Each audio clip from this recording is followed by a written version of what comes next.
بسم اللہ الرحمن الرحیم۔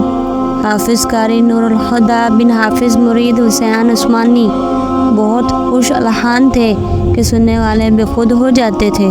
بڑھاپے تک آواز ایسی صاف، بلند، باریک، لوچدار اور نازک تھی کہ معصوم بچے میں بھی نہیں دکھائی دیتی۔ آواز میں خدا داد دلکشی تھی۔ رمضان المبارک کی تراویح میں آپ کے پیچھے 500 نمازی ہوتے تھے۔ سب پر عجب نحویت کا عالم طاری ہوتا تھا۔ ایک مرتبہ آخر شعبان میں آپ اپنے آلات جلد سازی درست کروانے کے لیے دلی تشریف لے گئے اور ارادے کے خلاف زیادہ ٹھہرنا پڑا۔ رمضان کا چاند دیکھ کر آپ جامع مسجد دلی میں پہنچے۔ وہاں معتد حفاظ مختلف مقامات پر تراویح میں قرآن سنا رہے تھے۔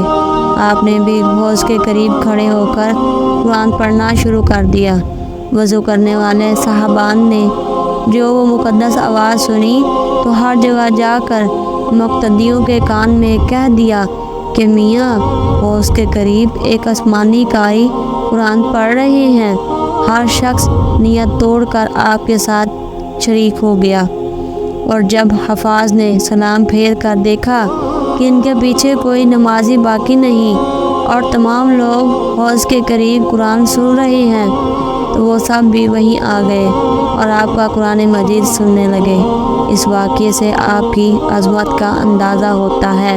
سبحان اللہ۔